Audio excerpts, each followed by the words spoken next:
So we'll get started here. I'm Danny. I'm the field organizer for Bridge the Divide, which is our ranked choice voting project. So we're going to be running sort of a virtual version of our kickoff event that we had two in-person events, one in River Falls, one in Menominee just recently. And we'll be going through some of the same beats as well as expanding a little bit on different points and running a poll online to get you guys some experience. So I'm going to copy and paste what we're looking for, what our agenda is looking like into the chat here. And there will be a couple links in there, but we'll also get to the links later today. But that's what we're looking at. So we are looking at about an hour, 20 minutes for what we've got planned today. But yeah, so I suppose without further ado, I will hand it off to Anne to sort of introduce our kickoff event. Okay, thanks, Danny. Hi, I'm Ann Leek in River Falls. I'm part of the leadership team. I recognize many of you from PC Grow efforts in the last year or so, and I'm happy to see you back. And I'm very happy to see new names and faces on this meeting because all of our efforts are important and we need a lot of support from the people in Wisconsin to get our efforts to have people pay attention to what we're trying to do. So yes, this effort is called Bridge the Divide. And we named it that because this is exactly what we're trying to do. We've realized over the last couple of years that extremism, partisanship, and divisiveness are really making a fair representative democracy difficult in Wisconsin and across the United States. And so this effort, Bridge the Divide, we hope will be one of the solutions to try to answer the dysfunction of our government and allow us to have a more representative democracy. So tonight, through what we're going to explain as a possible change in the voting system, through ranked choice voting and Final Five, we hope to inform you on one way that perhaps we can create a fairer system for choosing legislators who will, in fact, listen to the people. This ranked choice voting in Final Five already exists in several states across the country, many municipalities. And you may know there was, in fact, a bill introduced in the Wisconsin legislature in the last session with amazing bipartisan support for this. And so we will talk a little bit more about this. You will hear from three speakers tonight who will explain more about what this is, why it's a very valuable solution probably to what's keeping us from having fair elections, and what you can do to be part of this movement. So I think maybe that's all I need to say. Danny, you're going to introduce our first speaker. Yes, thank you, Anne. And yeah, I'll hand it right off to Bill to talk about why we're here. Cool. Thanks, Ann. Thanks, Danny. My name is Bill Hogseth. For those of you who don't know me, I'm the organizing director for Pierce County Grassroots Organizing, and I'm really honored to be a part of this project. And I want to just maybe take about 5 minutes and share with you why this project is personally important to me. So I grew up in Eau Claire, Wisconsin, and my dad was an engineer, and he really taught me the importance of critical thinking and problem solving. And he used to say to me, you don't fix something until first you understand why it's broken. My mom was a mental health counselor. And from her, I heard stories about people who struggled with addiction, trauma, poverty, abuse. And she really taught me that there's pain in the world, and that we respond to people's pain by listening and by helping. So my parents taught me that empathy and practicality go together, so we can work together to solve problems. They're causing pain in people's lives. as a kid, I was really, really bad at school. Um, I was labeled with learning disabilities, diagnosed with ADD and dyslexia, and school counselors gave me these behavior plans, and the teachers would told me I wasn't trying hard enough, and I really didn't understand what my problem was, and I actually got to a point where I really believed I was dumb. And I started slipping through the cracks, and I'd failing tests, failing classes. I was truant. It was a hard time. One day in ninth grade, I'll never forget it. I was in Mr. Nicholson's American history class, and I was sitting in my desk, and I remember looking around the classroom at other kids who was also sitting in their desks, all in rows, all facing the same way. And I remember at that moment realizing that I wasn't the problem, that the problem was the system that I was in. It was the school that was more designed like a factory than a learning. This was around the time where I discovered punk rock music, much to my parents' chagrin, like loud drums and guitar, rattling the walls of my bedroom. But that music for me, when as a teenager, was an epiphany, because those bands were singing about things that really taught me to understand that the problems in the world are often connected to the question of who has power and who doesn't have power. And I started to realize that my experience in school was not unique in a world where a lot of institutions fail to meet the needs of human beings. And so political activity became an outlet for my teenage frustration. And I started to channel that. I became a young activist. I spent hours in my high school print shop printing up Ralph Nader for president flyers, even before I was like old enough to vote, and handing them out to kids in the hallways who also couldn't vote, but it made me feel good. And I wrote like fiery rants in the school newspaper. And I mean, the reason I'm telling you this is because I think we've all had that experience of being inside of a system that feels broken. And for me, it was school, but maybe it was for you, it was something else, maybe like at a job or some other type of environment where it just felt like things weren't working for you. And you had that feeling of being trapped inside of something that's not working, wanting to fix it, but not knowing how. Have any of you ever felt like that? Like you're in a system that's just not working and feeling that frustration? Edna is raising her hand, Ann is, Bob, Cheryl. Yeah, so it's like it's a feeling I think is universal. And I think that's how many of us feel about today's political system. We're watching every day gridlock and dysfunction at every level.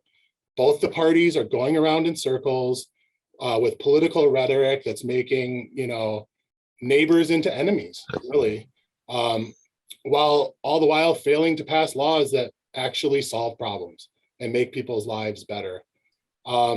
So we end up feeling like we're not being represented and we're not being listened to. And that's, I think, why we're probably all here tonight, because every day is just this reminder, especially in the last month or so, that the system is not working, except to amplify partisanship, polarization, and make us more divided, which is just not good for democracy in the long run. So I'm really hopeful just to see all your faces on the screen here. It makes me really, really glad to see you all show up tonight, because I think that we can all agree that ranked choice voting is a step in the right direction, one step out of this mess. I don't think we're gonna, try to convince ourselves that ranked choice voting is a magic wand or it's the solution to all of our problems. But it's one way to push the political system to be more responsive, more competitive, less partisan, less polarized. And right now in today's world, that's how we have to win. We have to think about one step at a time, one victory at a time. So I'm really glad you're here, because I think right now is our opportunity to win. The door is open in Wisconsin to pass this reform. For anybody who's been following state politics for the last decade, you know that bipartisan support for anything is very rare. And the fact that there's emerging bipartisan support for ranked choice voting I think makes this an opportune time for us to work on this issue. So I'm really glad that you're here. One thing that we're going to ask you at the end of the meeting tonight is to help us build support for this in our part of the state.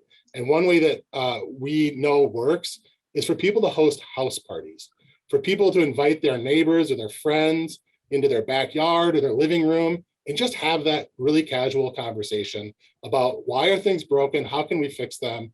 And we want to help you hold those to help us all spread the word about this reform that's really badly needed right now. So thanks for hearing my story. And we're going to pass it on to others to explain what is this thing, ranked choice voting. Yes, so next up, we've got Josh from Veterans for Political Innovation to talk about what is Final Five and ranked choice voting. Thank you, Danny. Let's see. All right, y'all can hear me okay, and thank you, Bill. Thank you, Ann. I'm glad to have your attention and your time today. It's good to meet some of you. I've never seen some of you before, and some of you I have, so hello to all. I'm Joshua Wilson. I'm a Marine Corps veteran, previous public defender. I'm currently employed at a charity that serves veterans called America's Warrior Partnership. And I volunteer with a group similar to Bridge the Divide, and our missions are overlapped, called Veterans for Political Innovation. We encourage independence. We encourage more veterans in office. We encourage, most importantly, Final Five voting.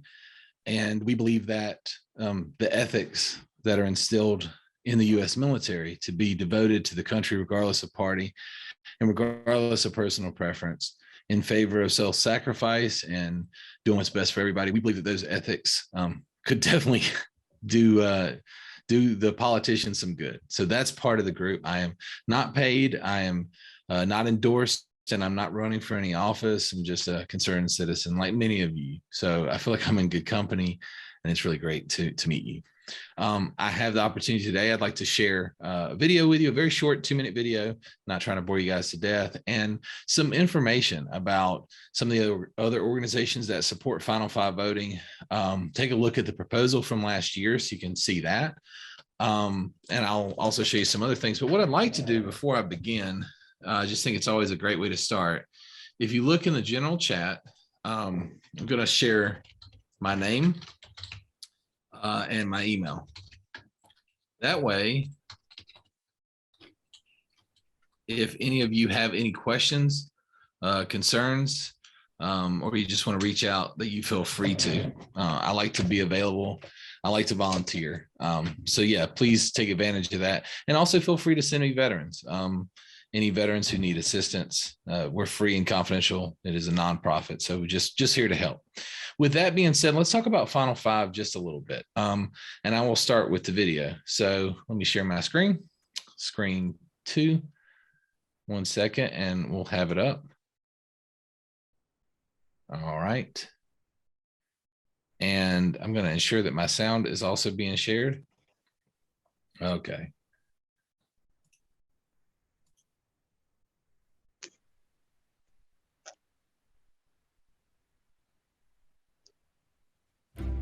Washington is broken. Over the years, it's the only political statement Americans agree on. Worse yet, we've come to accept it as fact. Newsflash, Washington is not broken.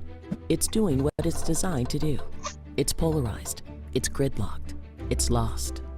The solution to revitalizing our democracy lies in a combination of top 5 primaries and instant runoff voting. These 2 innovations will reinstate healthy competition and ensure the accountability of elected officials. This system of top 5 primaries and instant runoff voting yields several benefits. For starters, it reduces partisanship. Candidates must appeal to the majority of voters in order to be elected. Ranking candidates in order of preference gives people the opportunity to vote for their favorite candidate without fear of helping their least favorite candidate get elected or feeling pressured to vote for the lesser of 2 evils. It's been shown to reward candidates who run more positive campaigns rather than ones who malign other candidates, because it's important to be people's second and third choices too. Here's how it works. With top 5 primaries, all candidates are listed on the same primary ballot. The top 5 vote getters, regardless of their partisan affiliations, advance to the general election. The general election is where instant runoff voting comes into play. The 5 candidates who won the primary election are listed on a general election ballot. Voters can then rank each of those 5 candidates in order of preference. The candidate who achieves the majority of votes, over 50%, is the winner. Unlike our current system where candidates can win the election without having the majority of the votes, if no one gets a majority, the candidate with the fewest votes is eliminated. Voters who selected that candidate as their first choice now have their second choice counted. This process of elimination and counting the next best candidate continues until one person achieves more than 50% of the total votes, resulting in the candidate with the broadest appeal winning the election. With top 5 primaries and instant runoff voting, every vote counts and every voice is heard.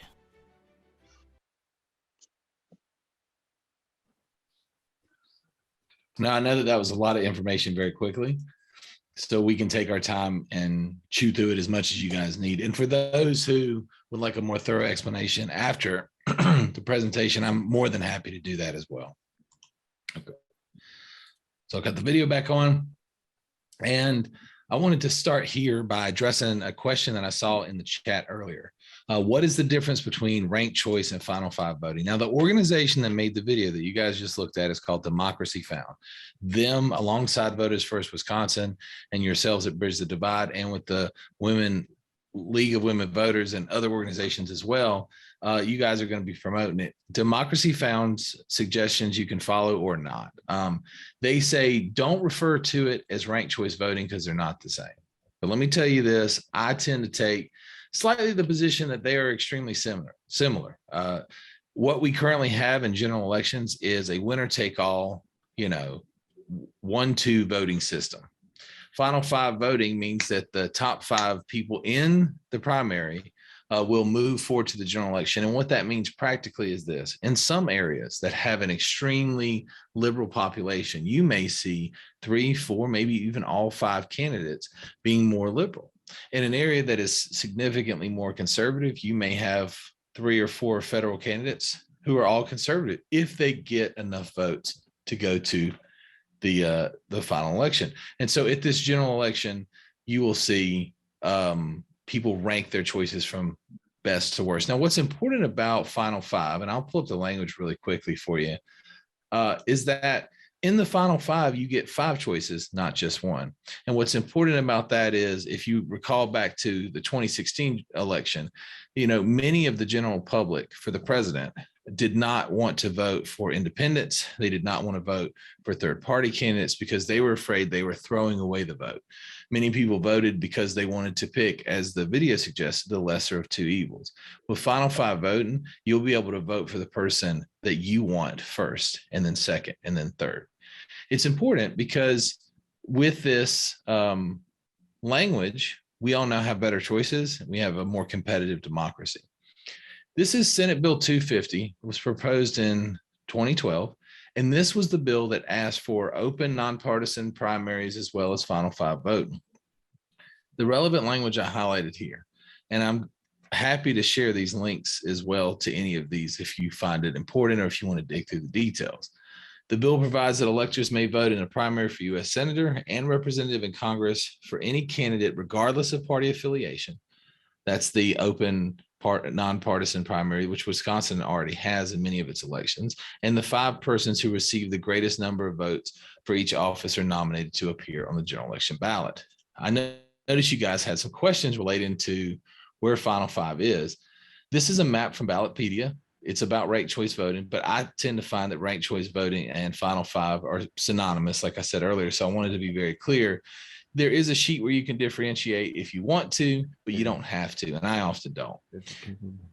If you look at these various states here that are gold, they've implemented some amount of final 5 voting. Alaska uses it for federal elections, as we're pertaining to, and so does Maine. If you look at the blue states, they've adopted it but haven't quite implemented it yet.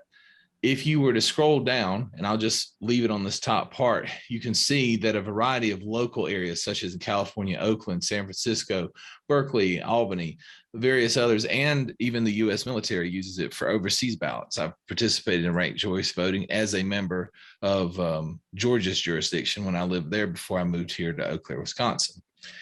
So there are a lot of different areas innovating in this way.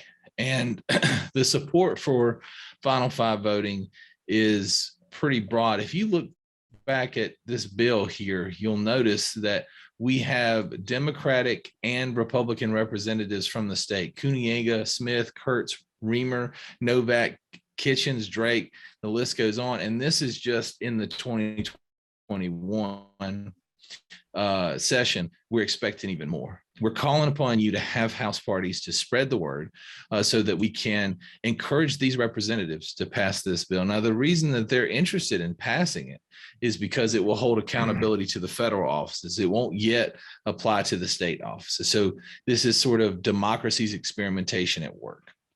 But what's important for us is it gives us more options on the ballot and it gives us more choices. Now, here in just a bit, you guys will be able to participate in a ranked choice election, see how the votes are counted. And that's really the key to it. Fair access for independents and third-party candidates, increased protection for Republicans and Democrats that are popular with the people, but not necessarily popular with the party. Less mudslinging between candidates because, you can't just win your election in the primary with this 10% of the vote stuff. You now have to campaign to everybody all the way to the end, which means extremely partisan candidates on both sides, they're less likely to be successful. Also, if you have any questions about specific ranked choice voting metrics, there is the state of Alaska who's implemented it for federal elections for top 4 voting. The only difference between 4 and 5 is one extra spot. And it's not necessarily the case that this state will implement everything that Alaska did, right? But Alaska has a good example if you're wondering, well, what happens if I do 2 votes in the same column? Well, that would be kicked back here in Wisconsin in a paper ballot, but it's kicked back there as well. They say, oh, you got to fill it back out. Well, what if we do 3 in a row? It's the same thing. It would be kicked back out. A proper ballot has a number of choices, and no, you do not have to fill them all out, but they do rank. So this particular sample ballot here ranks 4 choices. And so you'll be able to see that online as well. That's a little bit about what it looks like to go from plurality to ranked choice system. I think it's one of those things where it's better to experiment with it and try it yourself. So that's why we have you there today doing that. I think at this point, hopefully that gives you a little bit of survey to the introduction of the language and what the bill looks like and what it does. And I just want to end on this note in terms of explaining it.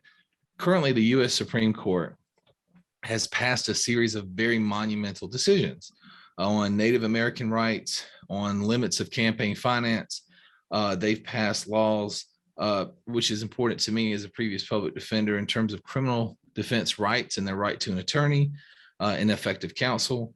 And most importantly, they've passed issues on abortion. And the Supreme Court takes the stance that it is up to Congress to pass laws, that they are not litigants, and they are rolling back case law. They're rolling back the rules so that Congress has to make the choices. So it is more important now than it's ever been that we hold Congress accountable, that we make representatives accountable to the people, that we encourage independents and third parties to break up the gridlock and the locked up 50 to 50 votes. That's really at the heart of what this is about. So thinking about relevant issues, if we can ungridlock Congress, we can also move that lack of polarization to the executive branch with the president and to the judiciary. So I really hope that you'll consider not just having a house party, but also, reaching out to us, finding new ways to help, asking us to volunteer and participate. It's really good to meet you, and I look forward to working with any of you guys. Thank you. Thank you, Josh. And I'm just going to flag a question quick from Deborah that I'll kick back to you, Josh. She said, if it works this way, why do you need a primary at all in relation to, why would you need a primary? No, I think that, that's a great question. So this was not something that I had the answer of. I was not a political person before, but I think I have a decent one now. The primary originally was designed to take lots and lots and lots and lots and lots and lots of candidates and whittle them down. And in some elections, you may still have 30, 40, 50 candidates. It's not always that high, but even if it's 25, the primary gives a good opportunity for that part of the campaign to start whittling down.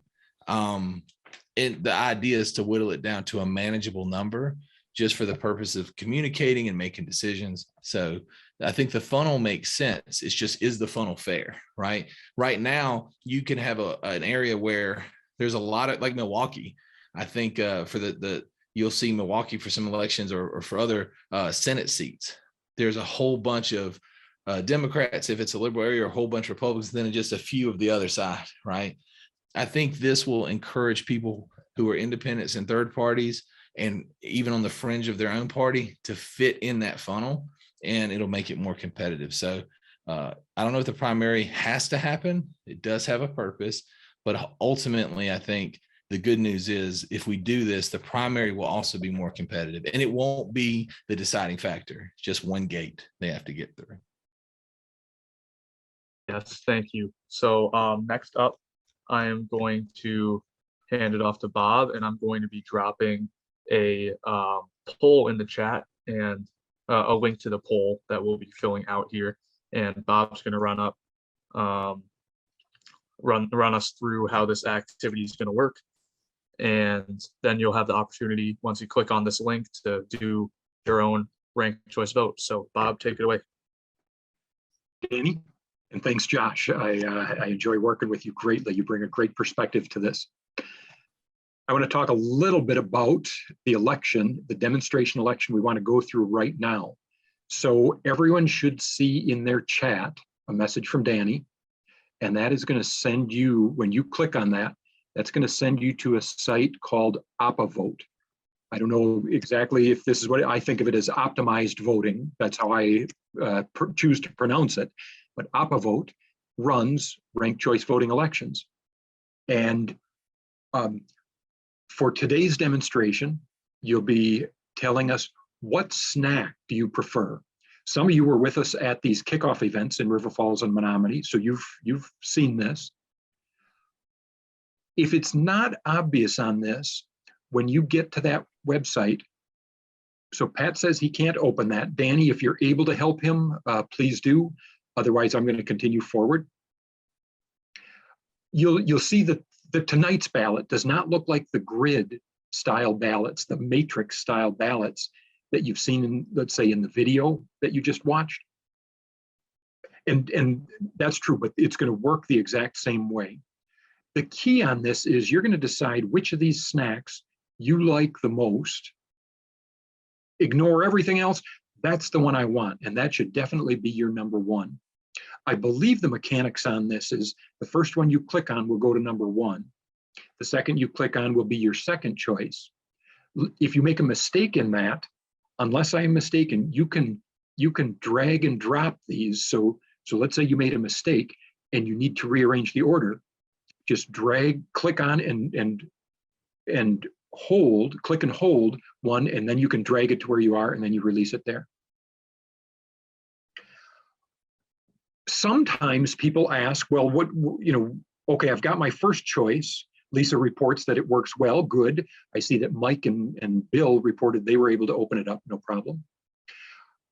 I like to advise people, if this is the first exposure to ranking these things, think of it as, what do you want most? Okay, then think of the grocery store doesn't have that. What would I want if I couldn't have my first choice? And that suits elections greatly, because sometimes you want a candidate. If libertarians want candidates that are quickly going to be at the low end of the total, so that's not a viable candidate. Progressives sometimes want Green Party candidates, and again, we want them to be able to make that selection. But if they drop to the end, who do they really want then afterward? And I also like to think, I do it this way. I like to think of ranked choice voting as clarifying a complex question. If I were to ask Josh, I have a simple yes or no question for you.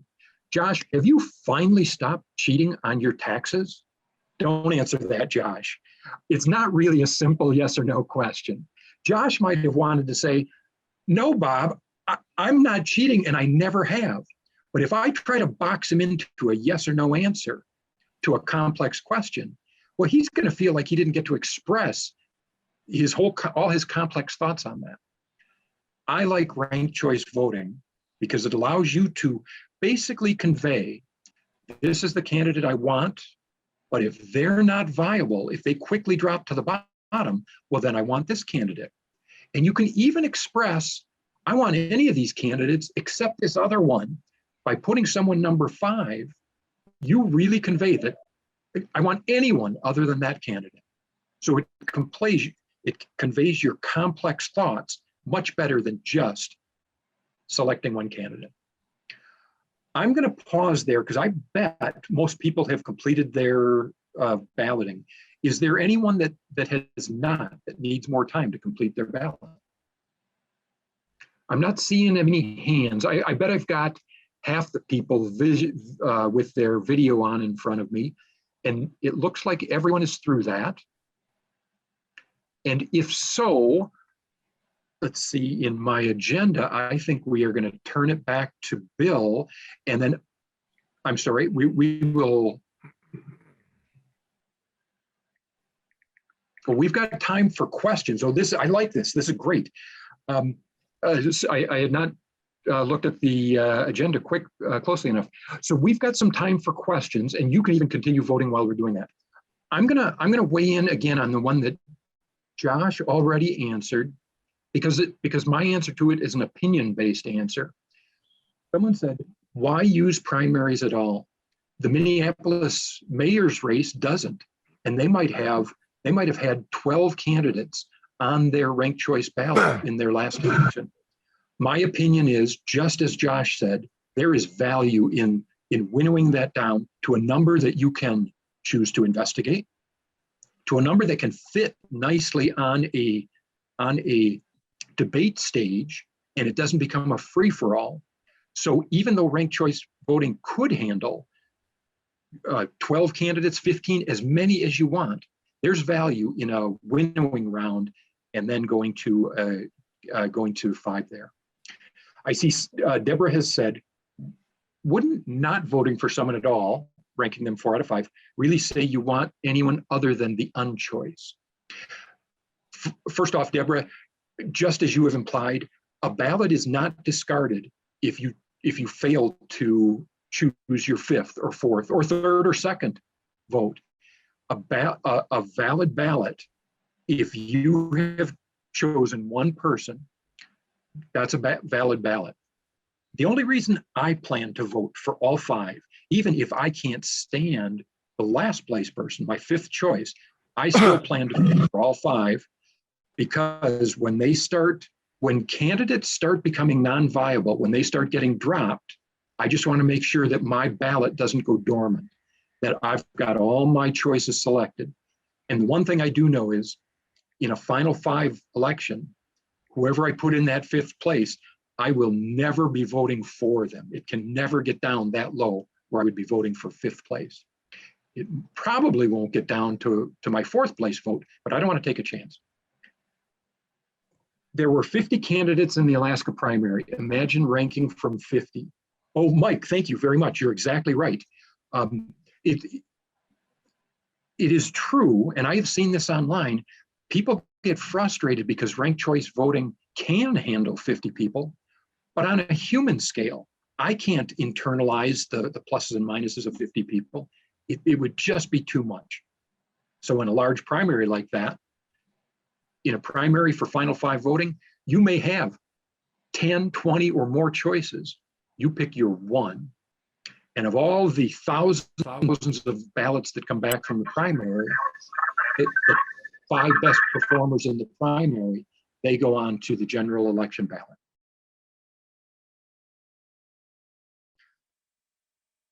And just as an aside, when we're going to roll soon into a topic we call, how does final 5 ranked choice voting get us out of this mess? So I can begin that if there are no other questions, but I will continue to solicit. Are there other questions? Oh, Josh says in some jurisdictions, you can still write in candidates also. I do understand that. Mike, I'll come to you next. In the Wisconsin proposal, the time for write-ins is in the primary. Primaries is when you'd put in that write-in, and a well-orchestrated write-in campaign possibly could get into the final 5, but there are no write-ins at the time of the general election in November for those final 5. Mike, please go ahead. Just a couple of quick points. So California, for example, uses a top 2 primary. So it's an open system, but you only have top 2 advance. Alaska's adopted a top 4 model. What we're promoting here in Wisconsin is a top 5. There's more of a dynamic when you get 5 candidates competing versus just one other person that your goal is to just tear them down. So we really hope that it'll change how the campaigns are run. The thing I wanted to point out is you're referring to ranked voting. The video referred to instant runoff voting. I just want to explain that a little bit. The ranked choice is actually the preferences, and the instant run is the tab second place and then retallying that. So it's essentially the process is an instant runoff. The style of ballot essentially is a ranked choice ballot. So it can be a little confusing. Both of those terms are often used kind of like interchangeably, but there's a little bit there. So so IRV or RCV can often be somewhat interchangeably used. The difference with final 5 voting is that it also couples with the open primary, and same with the final 4 Alaskan model. And that's really the key difference between what they're doing, say in Maine, which is ranked choice only, or in California, which is the open primary, but not in a ranked choice process. So there's variance. All the states are doing different things. We feel here that final 5 is the best. Thank you very much, Mike. And I see by your nameplate there that you're with Voters First Wisconsin. That's one of the partner groups that we are working with. They are leaders in final 5 ranked choice voting. Folks, this is what I would like to do. If there are no other questions, I'm going to roll into a section we call, how does final 5 ranked choice voting get us out of this mess? And if there are still questions, please put them in the chat. I like to highlight 3 issues with this part. There are more issues that are impacted. There are more defects in our electoral system, and there are more things that are benefited by final 5 ranked choice voting. But nonetheless, for me, it's important to highlight these 3 issues. We have nasty, hate-filled campaigns. They are not pleasant to sit through, and they are not good for our country. I'm 60 years old. I'm a history buff, so I know that elections have always been nasty. But in my 60 years, my 50 years being aware of this kind of thing, it has gotten progressively worse. And I know from our rallies, when I asked for a show of hands, I saw people say that they agreed that things have gotten much, much worse. Final 5 ranked choice voting can reduce the nasty, hate-filled campaigns because a candidate has to pursue the second place ballot, being someone's second choice or third choice. Let's say Ellen Ox and I are in a heated campaign. Ellen wants to fight dirty. She wants to slander me. I'm teasing Ellen, but she knows that she can't just go scorched earth on me because she needs my supporters to think of her as their second choice or third choice. That forces Ellen to be a little bit calmer and a little bit more respectful while still competing just as hard. She is going to be a hard competitor. And it's the same thing for me.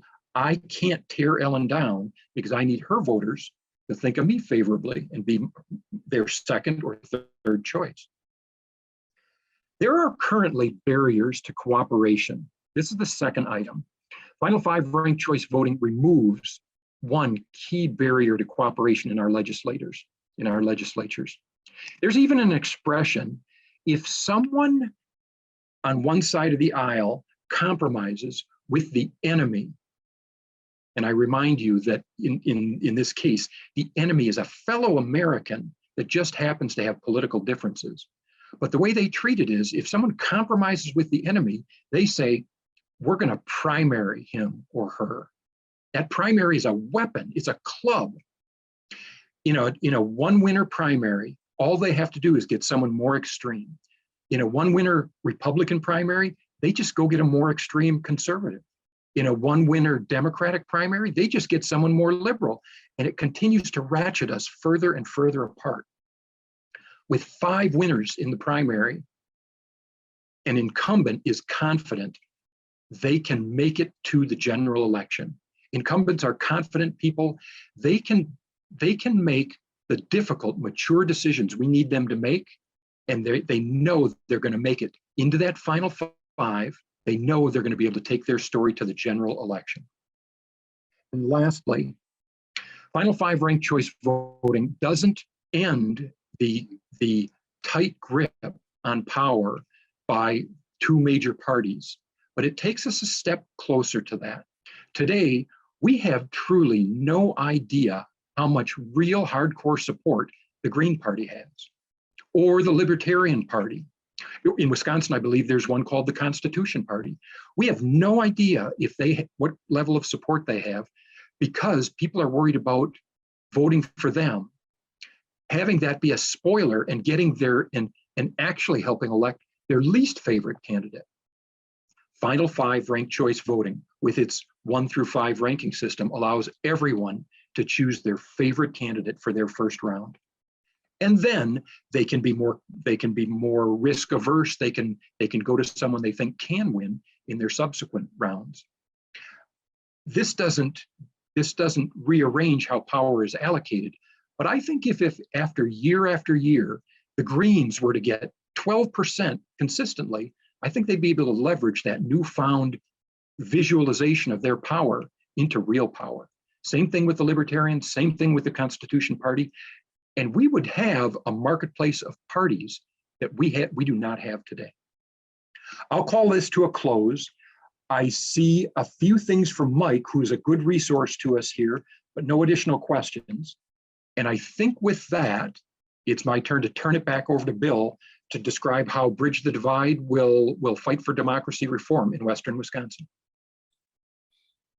Thanks, Bob, and thanks everybody for participating in our election for your favorite snack. The results will be coming soon. We spent a lot of time talking about ranked choice voting, what it is, why it might be beneficial, and that's great. But we also recognize that there's a lot of work to be done to make this happen in Wisconsin. And the work that's going to need to be done is going to be about people coming together and helping their legislators know that this is an important issue that needs to pass in Wisconsin.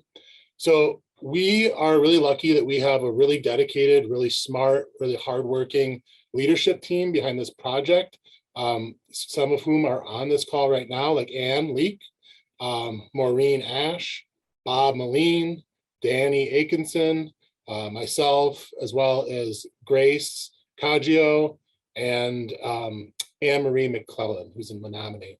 And a lot of work's been put in to think about how to make this actually happen in Wisconsin. And I want to share with you what our campaign plan is. And I'm going to share my screen with you. Just a few slides. So we have a goal. We actually spent a lot of time trying to articulate a really, really clear goal because we want to have a sense of what we're working towards. And I'll read this out loud for you. We will build relationships, promote civic engagement, and organize residents to demand that legislators pass Final 5 and ranked choice voting in the Wisconsin legislature by 2023 in order to reduce extreme partisanship and divisiveness in politics. So that's what we're working towards in a single sentence. Everything that all the efforts that we're putting in to this campaign is flowing towards this goal.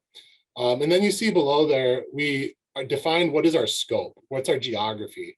And the legislative districts that we want to work in are Assembly District 28, 29, 30, and 29, which there's a map here showing those districts. And many of you are in those districts, and those are legislators we feel like need to be brought in on this issue. And so that's where we're going to be focusing. That's how we're going to be focusing our efforts.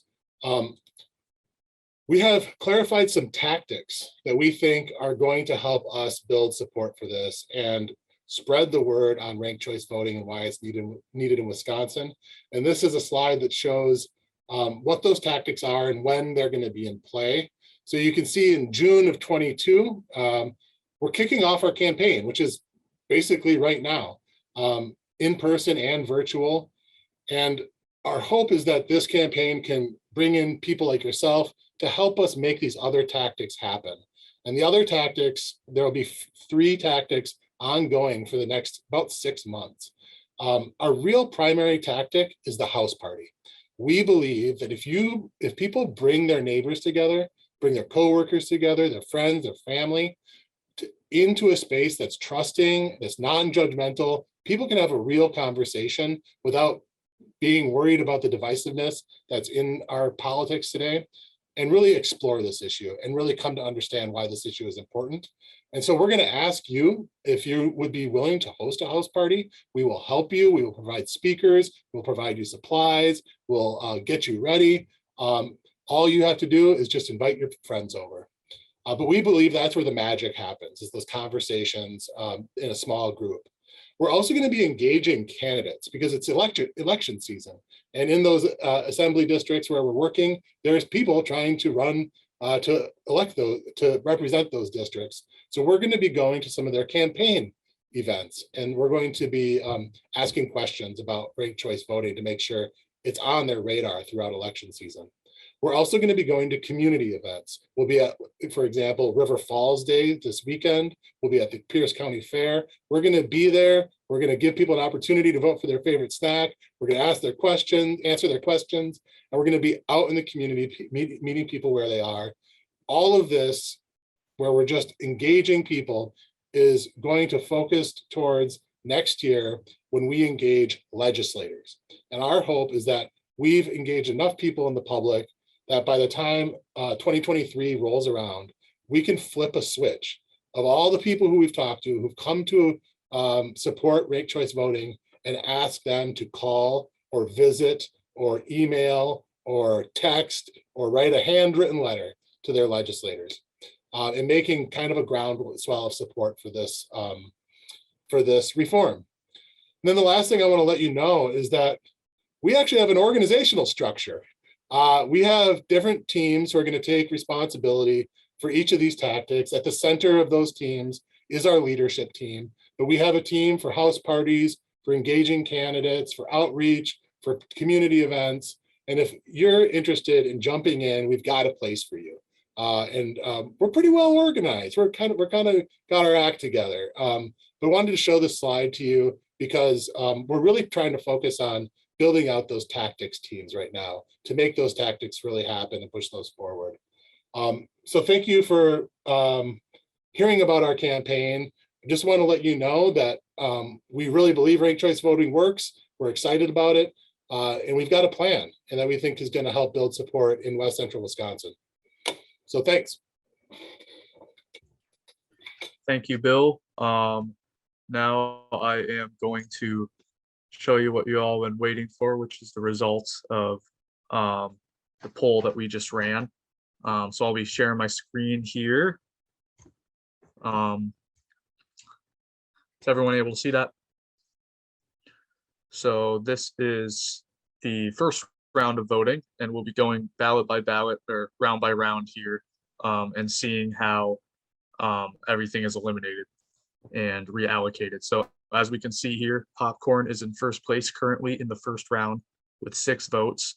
And then we've got mixed nuts in second place with 5 votes, Snickers in third place with 4 votes, and then M&Ms and Gardettos are actually tied in last place, which is actually a very good example, since I'll be able to explain to you how we would determine the winner in that situation, which this would be an unlikely scenario in an election with millions of voters, or thousands of voters, but in the case that there were a tie, this program automatically tabulates which one would have more second place votes and eliminates the one with fewer second place votes.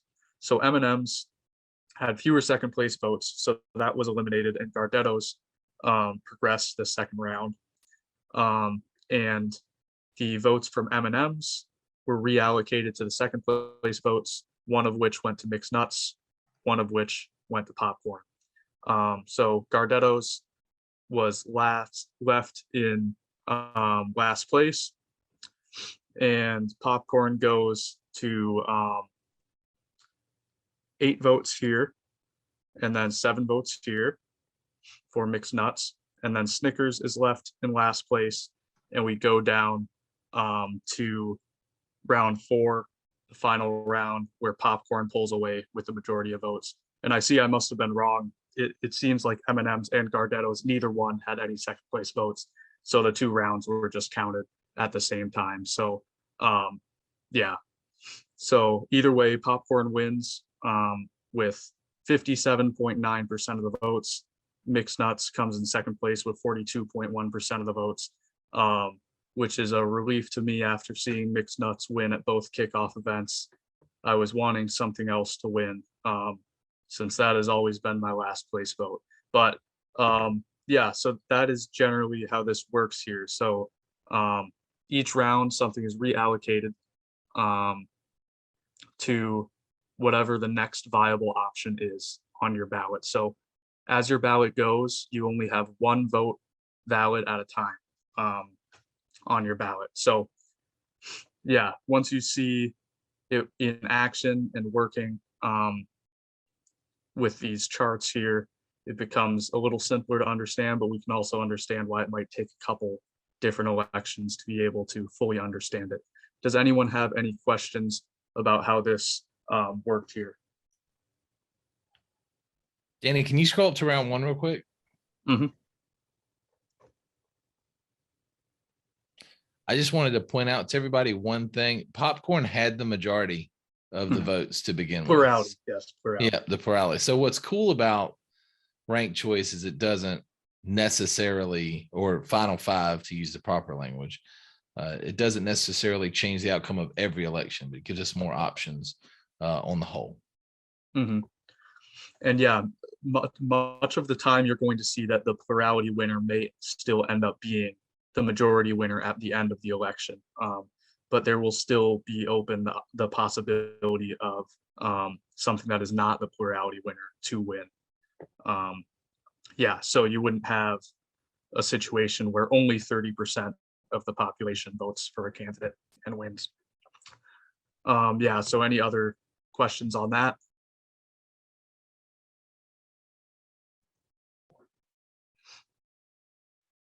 All right, so as I said, popcorn is our winner today, which is very good to see. And with that, I will hand it off to Ann here to do our outro for the kickoff event, and then we'll have time after for questions and all of that. So yeah.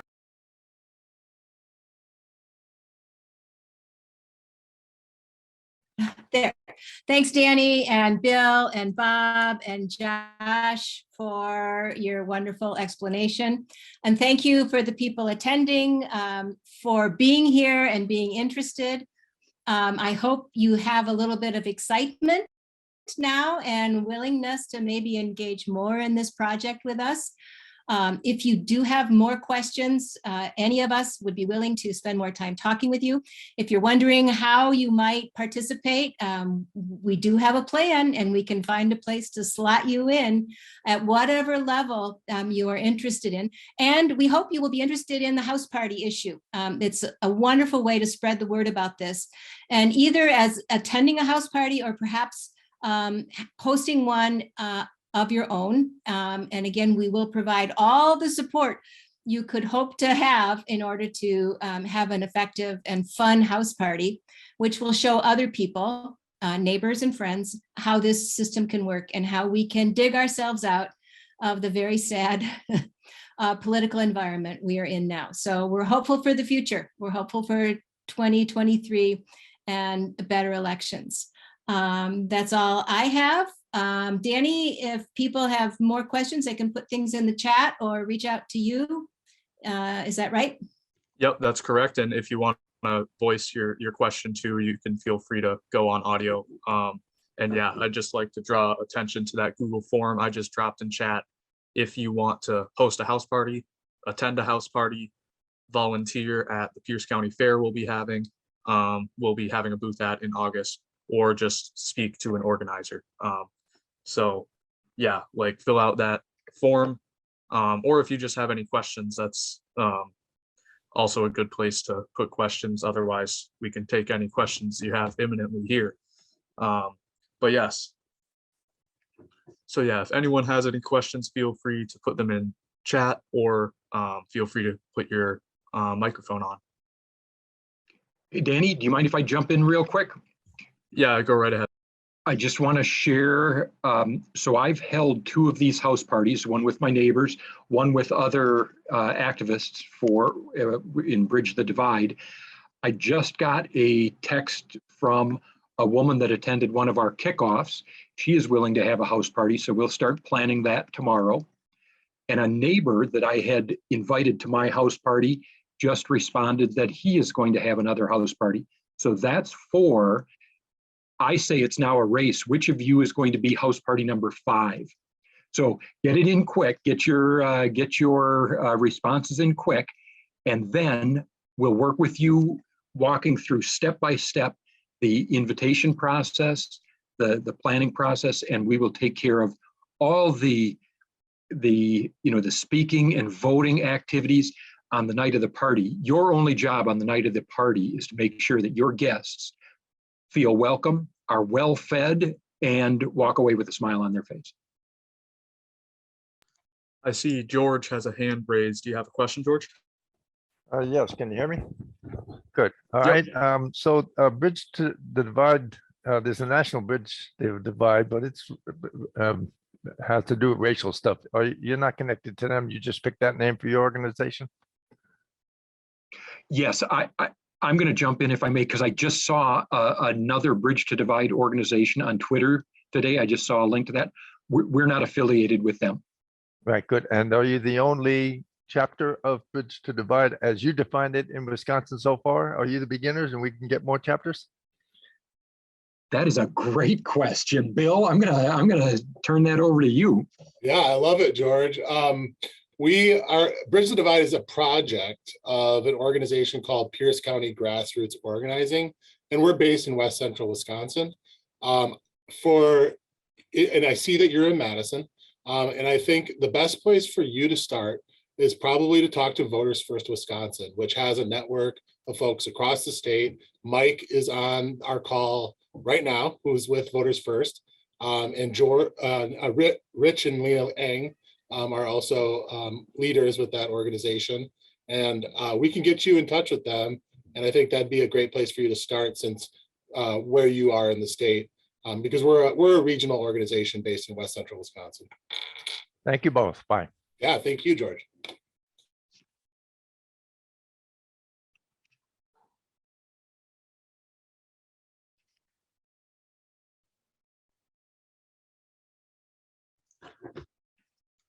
Is the link working for everyone? I'm just going to drop it here again. I see Diane had some trouble opening it, so hopefully it should be working.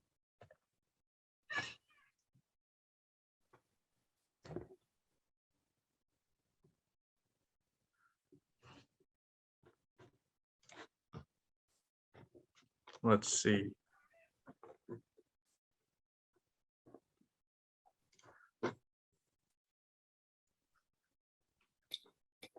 Danny, I know what the problem is. Yeah, it's not. Is it only PC Grow people? Yes. Where do I go to fix that, Bill?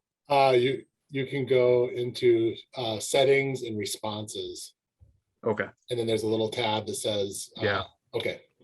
Okay. All right, everybody. I'm gonna respond to Alexi Brooks, who asks, what opportunities do you see for getting Final Five or similar voting happening in local races?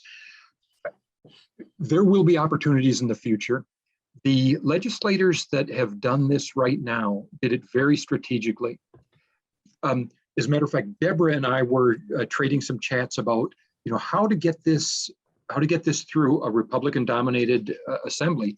Well, this is not, this is not something that Republicans stay away from. They have done this in various states, but the sponsors of this bill thought the best way to get it through in Wisconsin is have the legislators in Madison vote on it, but only have it apply to the legislators in Washington to start. So it only applies to those federal offices in this first round. And then once people get familiar with ranked choice voting and like it, there will be a second bill which would then implement it at the legislative level in Wisconsin. And I don't know exactly their path, but I am certain there will be activity to do this at local levels in municipal elections also.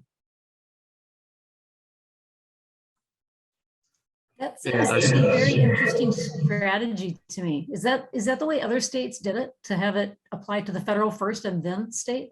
Diane, no. It was a conscious decision here because of our legislature. Jeff Smith addressed, some of these predecessor groups and explained that strategy to us. But in some states, in Alaska, for instance, who did this through initiative and referendum, they did it all in one fell swoop, and it applied to all the statewide and federal elections. Alexi, do you have a question? Yeah, just a follow-up to that, because I understand that the logic behind the bill that's in the state legislature is very strategic. I'm asking more about this organization and whether there are plans to, in parallel, work on getting opportunities to try out Final Five or any flavor of ranked choice balloting in local elections, or if it is really just that one bill that we're staking all of our hopes on. You can probably tell from the way I'm phrasing it my thoughts on this. You go ahead, Bill. I think it's a great question, Alexi, and it's actually something when we were building our plan, we explored because we were interested in, well, if we could pass ranked choice voting at a municipal level somewhere in West Central Wisconsin, could we use that as a model to build on other victories down the road? And our research, we found out that municipal elections, the way they are run, are in many ways beholden to state legislation. And there's currently, I couldn't name the legislation for you, but there's currently in statute, municipalities don't have the ability to run ranked choice voting at the municipal level. It would require a change in state statute. So there's not currently an opportunity to do it at the local level without changing state statute.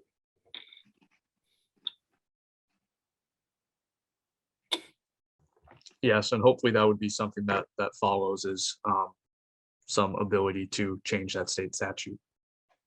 I see George has his hand raised. I don't know if he has a question or if that was already answered. Oh, I just forgot to take it down. Thank you.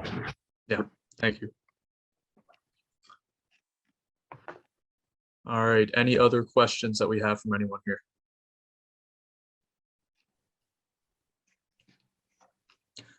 All right, if that is everything, then I'm once again going to put this link that is now working in the chat that you should be able to fill out if you want to host a house party, attend a house party, volunteer at the Pierce County Fair, or just have a desire to talk to an organizer for Bridge the Divide. So yeah, I would thank you all. Go ahead, Any closing Mike. comments, Bob? Mike? Yeah, sorry, real quick, just one last thing. There is one candidate just wanted to mention there's one candidate running for the U.S. Senate race in the Democratic primary that is Final Five voting is actually a plank on his platform. I'm not sure if anyone's heard of Stephen Alacara, but he's very supportive of this work, and he's actually got Final Five and other reforms as systemic changes on planks of his thing. So, not trying to endorse him or anything, but just letting you know there are quite a few politicians and candidates and stuff that are looking at this and hoping to bring this to a greater audience. So. Yes, thank you. And yeah, any final questions or comments from any attendees or speakers or anything? All right, so with that, we hope you join us in our campaign here.